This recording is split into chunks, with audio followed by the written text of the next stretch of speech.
Bonjour et bienvenue à Chuck B Critique. Aujourd'hui, je donne mon avis sur le troisième volet de la célèbre franchise Tron, intitulé Tron Ares, version originale de Tron Ares.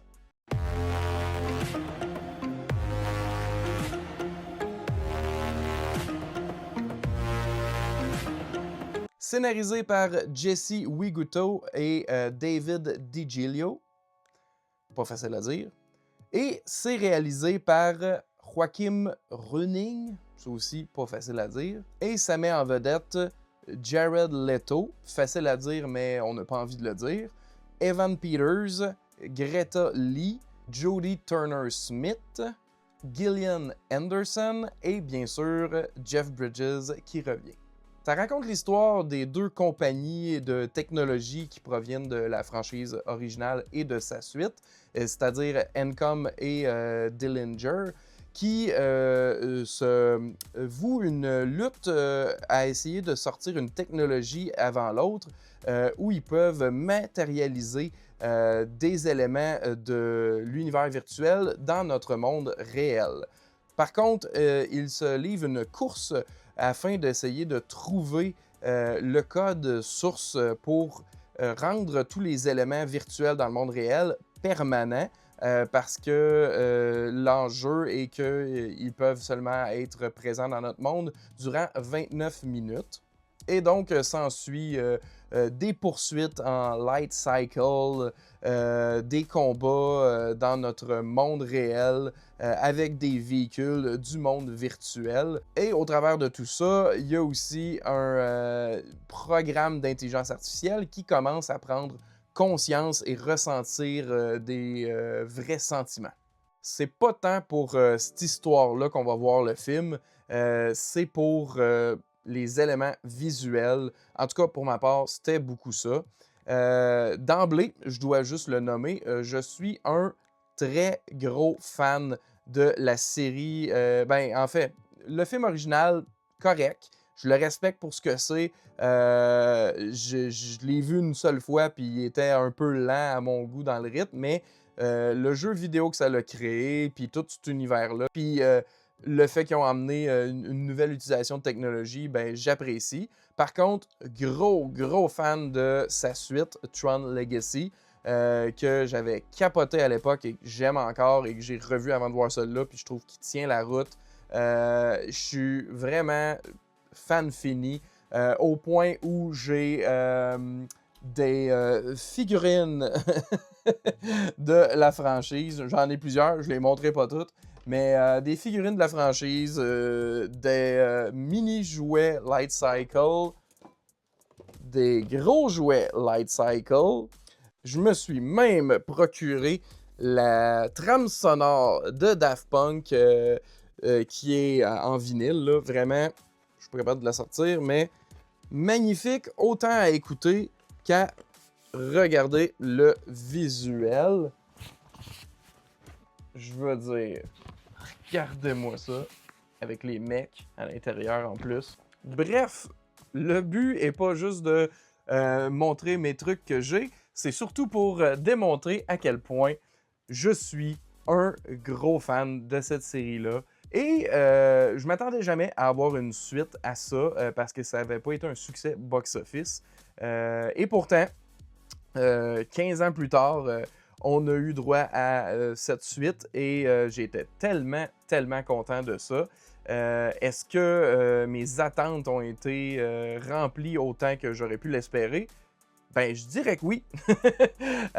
J'ai préféré Legacy, mais je suis très satisfait de ce qu'on a eu avec ce Tron Ares-là. Ares.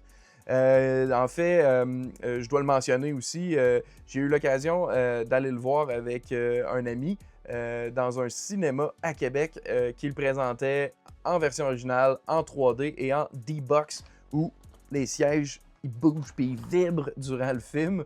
Ça l'a donné une expérience immersive complètement débile. J'ai vraiment trippé. Le fait que la trame sonore n'est pas faite par Daft Punk parce qu'ils sont séparés depuis, mais par Nine Inch Nails, que j'ai jamais été vraiment un fan, mais c'est parce que je les connais pas parce que je les aime pas. je dois dire que c'est des gars vraiment talentueux, là, Atticus Ross et Trent Reznor, qui ont fait des trames sonores de films vraiment excellentes et que là, ils ont amené un style qui se colle vraiment bien à ce nouveau Tron. Ils n'ont pas du tout essayé de copier le style de Daft Punk pour Tron Legacy, mais ça se tient dans le même univers. Je trouve même que c'est rétro synthwave encore plus. On a l'impression là, que ça me fait penser pour moi à genre Le Matos ou Kavinsky. Là. Donc c'est super bon. Est-ce que j'aime plus ou autant cette trame sonore-là? Le temps nous le dira. Pour l'instant, c'est pas le cas. Mais dans le film, en soi, ça fonctionne super bien. Ça nous donne un univers musical et immersif 100% efficace et vraiment trippant. J'ai aimé qu'on fasse hommage et qu'on lie ce film-ci au film original, tout comme le 2 le faisait, mais de façon encore plus nostalgique. Il y a des beaux clins d'œil, j'ai bien apprécié. Donc, ça aussi, c'est un élément positif du film. J'aime juste le fait qu'on soit dans le rouge visuellement pour ce nouveau film-là, plutôt que dans le bleu turquoise là, dans sa suite Legacy. C'est vraiment beau à l'écran. Autant par sa photographie, qui est par quelqu'un qui est assez habitué à ça aussi, là, Jeff Cronenweth, qui a fait d'autres excellents films là, qui sont visuellement impeccables. Ou sinon, juste par le fait que ces effets spéciaux sont bien faits, sont réussis, ils en mettent plein la vue. On a vraiment maximisé le potentiel de ce que l'univers de Tron dans le monde réel peut donner comme clash. D'avoir des poursuites de light cycle en pleine ville, là, où ce que le trafic doit un peu faire avec le fait que les basics laissent des traînées derrière qui sont tangibles.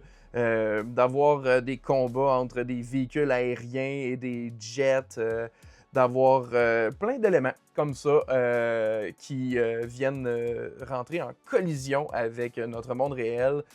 C'est un plaisir visuel à vraiment observer et embarquer dedans.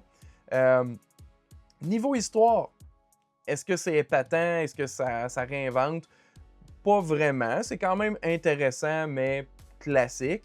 Par contre, un peu déçu que les éléments là, de Tron Legacy soient juste comme nommés au passage à 2 moments. Ça n'enlève rien à mon plaisir que j'ai eu à visionner ce film-là. C'est pas juste le fait que je l'ai vu dans une expérience immersive 100% débile. Je l'ai revu version normale au cinéma sur un écran juste un petit peu plus petit que celui que j'avais vu en premier lieu, en français et pas de 3D, pas de banc qui bouge et j'ai eu autant de plaisir, même que je savais à quoi m'attendre, donc j'ai encore plus anticipé les moments que j'ai hâte de revoir. Donc, j'ai pas boudé mon plaisir, je suis retourné le voir avec mon père, puis j'ai fait comme non, ça vaut la peine de le revoir. Donc, pour moi, c'est quand même souvent dans les facteurs là, que je prends en considération pour donner ma note, le facteur de réécoute. Ben oui, c'est sûr que je vais vouloir le revoir, le posséder pour l'avoir dans ma collection. Peut-être même avoir l'album en vinyle pour Nine Inch Nails si ma passion grandit pour cette trame sonore. Mais c'est ça. Moi, ça a été un divertissement qui a vraiment fonctionné. Malgré ses défauts, c'était super bon. Est-ce que c'est un aussi gros coup de cœur que le 2? Non. Peut-être que le temps va faire grandir mon amour pour ce film-là, mais j'en suis pas certain. Et donc, ce qui totaliserait pour moi une note de 8 sur 10. Un solide 8 sur 10 fonctionnel. En D-Box en 3D au cinéma avec grand écran, 8.5, mais overall, 8 sur 10. Et donc sur ce, je vous dis merci d'avoir écouté. À la prochaine!